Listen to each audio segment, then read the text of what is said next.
Bharatiya Janata party के पूर्व पार्षद प्रत्याशी शहबाज अहमद ने क्षेत्रीय पार्षदों पर साधा निशाना। बीजेपी के शहबाज अहमद ने जनता हित के मुद्दों को उठाते हुए और बिना नाम लिए क्षेत्रीय पार्षदों पर लगाए गंभीर आरोप। शहबाज अहमद ने कहा, क्षेत्रीय पार्षद अपनी जिम्मेदारियों से झाड़ रहे हैं पल्ला, जिसके कारण क्षेत्रीय जनता में रोष बढ़ता जा रहा है। शहबाज अहमद ने वार्ड 102 की संख्या को 132 नई बस्ती को लेकर काफी चिंता जताई। शहबाज अहमद ने बताया, और वार्डों की तुलना में वार्ड 102 की संख्या 132 नई बस्ती की हालत काफी दयनीय बनी हुई है, जहां की मुख्य समस्या साफ सफाई, रोड, नाली, कई ऐसी जन समस्याएं हैं जिनसे इन वार्डों में रहने वाली जनता को रोजाना इन समस्याओं का सामना करना पड़ता है। बीजेपी शहबाज अहमद का विपक्ष पर बड़ा आरोप। नई बस्ती का जो क्षेत्र है लगभग 10,000 मतदाताओं का है। इन वार्डों की समस्याओं पर तुरंत कार्रवाई होनी चाहिए, मगर गलत यह है कि सुनवाई तो दूर, क्षेत्रीय पार्षद इन वार्डों में झांकते तक नहीं है। शहबाज अहमद ने कहा कि सभी क्षेत्रीय पार्षद उनके बड़े भाई हैं। व्यक्तिगत रूप से किसी से उनकी कोई लड़ाई नहीं है, पर जहां बात जनता के मुद्दे की होगी, चाहे वो पक्ष में हो या फिर विपक्ष में हो, मैं हमेशा जनता के हित के लिए खड़ा रहूंगा। पूछता भारत न्यूज चैनल से संवाददाता फैयाज हुसैन की विशेष रिपोर्ट। सर, मेरा नाम डॉक्टर शहबाज अहमद है। मैं बेगमपुरा वार्ड 102 से पूर्व पार्षद प्रत्याशी और सीसामऊ विधानसभा का आवेदक भी हूँ। हम अक्सर बेगमपुरा क्षेत्र के अंदर से समस्याओं को लेकर बातचीत करते हैं। कभी हम सत्ता पक्ष से बात करते हैं तो कभी हम विपक्ष से बात करते हैं। हम लगातार क्षेत्र का भ्रमण कर रहे हैं। इन दिनों देख रहे हैं हम क्षेत्र की समस्याओं को लेकर, सुनते भी हैं, जानते भी हैं। तो हम आपके जरिए जानना चाहते हैं क्या क्षेत्र की जो विकास की गति लगातार बढ़ रही है या समस्याएं और नजदीक आ रही है? देखिए, जहाँ तक कि हम लोग जनता से जुड़े हुए लोग हैं, जमीनी स्तर पर राजनीति करने वाले लोग हैं, और हम लोग क्षेत्र में जाते हैं, गली गली में जाते हैं। जिस तरीके से एक नेता, एक पार्षद का मतलब होता है वार्ड का रखवाला, वार्ड का फादर। जिस तरीके से एक पार्षद अपनी जिम्मेदारियों को निभाना हो चाहिए, उस तरीके से पार्षद अपनी जिम्मेदारियों को नहीं निभा रहा है। आज आप बेगमपुरा नई बस्ती, एक बड़ी चेक की संख्या है, 131 बटे की संख्या है नई बस्ती में, और दसियों हजार वोटर की संख्या वहां पर। आज वो नई बस्ती सबसे ज्यादा पीड़ित सफाई से है, और उसके बाद सबसे ज्यादा पीड़िता उसको जो है पार्षद से, कि कभी भी पार्षद महोदय जो उस क्षेत्र में जाते नहीं है, और ना तो उस क्षेत्र में किसी भी व्यवस्था, किसी भी विकास योजनाओं को क्षेत्र का और क्षेत्रवासियों को लोग नहीं पहुंचा पा रहे हैं। लेकिन लगातार जैसे क्षेत्रीय पार्षदों द्वारा दिखाया जाता है कि हम जगह जगह काम कर रहे हैं, सीवर लाइन डलवा रहे हैं या अन्य विकास के कार्यों को हम गति दे रहे हैं। देखिए, क्षेत्रीय पार्षद जो प्रेजेंट टाइम में मौजूद है वो हमारे बड़े भाई हैं, नाम नहीं लूंगा मैं उनका, बहुत अच्छे आप सब परिचय है। पार्षद का काम होता है जनता के सुख दुख में खड़े होकर उसकी समस्याओं का निवारण करना, ना कि वीडियो बना के इंस्टाग्राम पे रीलिस्ट बनना।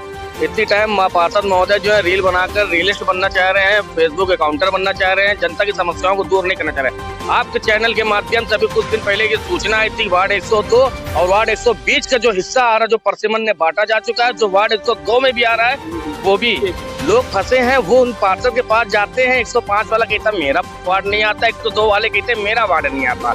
तो ये जनता की जो समस्या, इसका समाधान कौन करेगा? वोटिंग के टाइम पे जो है बताया जाता है कि इस पार्टी को वोट ना दो, उस पार्टी को वोट ना दो, ऐसा करोगे वो वैसा होता है। लेकिन जब समस्याओं के सामने जो बात आती है, तो समस्याओं के सामने पार्षद हाथ खड़े कर देता है, कहता है कि मेरा वार्ड नहीं आता, वो मेरा वार्ड नहीं आता। अब जनता किसके पास जाएगी, किससे अपनी जो है वार्ड की समस्याओं को दूर करेगी?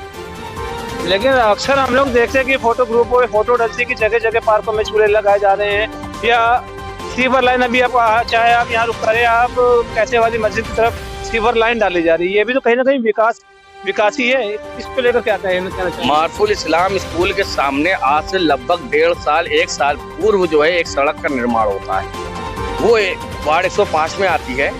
वो सड़क 1 साल पूर्व बनती है, और उस सड़क आज की कंडीशन देख लो जाके, उस सड़क में बड़े बड़े गड्ढे हो चुके। क्या जो नेता पार्षदगण उस सड़क का निर्माण करा रहे हैं, क्या उनकी इतनी स्थिति खराब हो कि वो सड़क 1 साल भी नहीं चल सकती है? देखिए, कहीं तक तो ये भी है ना कि अभी हाल ही में हम पहली बार पार्षद बने, हमारी अक्सर बात हुई थी, भी बीच में बात हुई थी। उन्होंने कहा था हमें टाइम दिया, हम जगह जगह काम करें। काम करने के बावजूद जो विपक्ष है, जो यहाँ पे हमारे अपोजिट विपक्ष है, वो लगातार हमारे ऊपर अपनी बातों के वार चला रहे हैं, यानी कि हमारे काम को ना दिखाकर हमारी कमियों को उजागर कर रहे।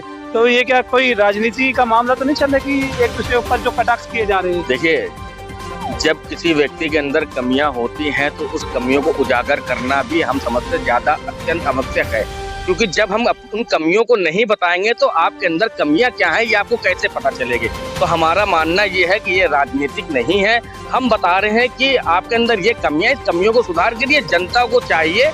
जनता ये चाहती है कि हमारे क्षेत्र, हमारे वार्ड, हमारी गलियों में, हमारे मोहल्लों में, हमारे नालों में साफ सफाई रहे, सुथराई रहे, जिससे हमें कोई बीमारी ना हो, मच्छर ना हो, गंदगी ना हो, हमें डेंगू मलेरिया जैसे अज्ञात खतरनाक बीमारियों का सामना न करना पड़े। जनता ये चाहती, जनता को वो जिस दिन मिल जाएगा, पार्षद की निंदा नहीं, पार्षद के कार्य को सराहना दी जाएगी और उसमें हम सबका सहयोग भी रहेगा। एक सवाल था सर, आप उच्च अधिकारियों में बैठते हैं, भारतीय जनता पार्टी के मजबूत कड़ी माने जाते हैं, क्षेत्र में एक अपनी साख बनाए हुए हैं। इन दिनों जो हमारी परमिला पांडे जी हैं, महापौर जी हैं, एक अभियान के तहत चल रही है मंदिर खोचो अभियान।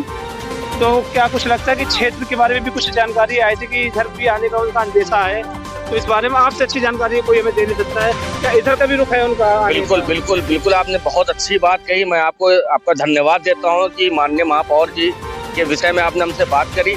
माननीय महापौर जी का जब से महापौर बनी है तब से उनका एक ही लक्ष्य रहा है कि क्षेत्र में जितनी भी गंदगी है वो अवैध रूप से, चाहे कब्जा वाली हो या जैसे भी हो, उसको मुक्त कराकर उस पर बिल्कुल साफ सुथरा माहौल बनाना। देखिए, इससे पूर्व में जितनी भी सरकारें रही हैं, चाहे वो सपा हो, कांग्रेस हो या गठबंधन सरकार हो, कोई भी सरकार हो, महिला को लेकर कोई भी सरकार इतनी जागरूक नहीं थी जो हमारी आज भारतीय जनता पार्टी की सरकार में जागरूक है। अगर हम अपने समाज, अल्पसंख्यक मुस्लिम समाज की बात कर ले तो मुस्लिम समाज की हर एक घर में एक महिला पीड़ित होती थी, जिसके उनके पति फोन पे कह दिया करता था तलाक तलाक तलाक, वो बेचारी का जीवन गुजारने का यापन ही खत्म हो जाता था। परंतु आज के समय में योगी जी की सरकार में आज वो टाइम आ गया है कि उनको पता है कि अगर हमने किसी भी महिलाएं से बदतमीजी करी हो तो योगी जी की पुलिस खड़ी है डंडा लेकर। अब चाहे वो भाजपा का सिपाही हो, चाहे वो सपा का सिपाही हो, माननीय योगी आदित्यनाथ जी की नजर में इंसाफ एक तराजू पर है तो इंसाफ बराबर करते हैं, चाहे वो किसी भी पार्टी का। और जहां तक कि मैं चड्ढा जी की बात करूं, मुझे लगता है चड्ढा जी की मानसिक स्थिति ठीक नहीं है और साथ ही साथ में वो भाजपा के किसी भी, मेरे आला अधिकारियों से भी बात हुई, मैंने ऊपर के अपने जिला अधिकारियों से भी बात करी, वो किसी भी रूप से हमारी भारतीय जनता पार्टी की शाखा नहीं हो सकते, क्योंकि भारतीय जनता पार्टी की हर एक शाखा, हर एक महिलाओं का हमेशा सम्मान करना सिखाती है, उसी सम्मान से हम लोग आगे चलते हैं।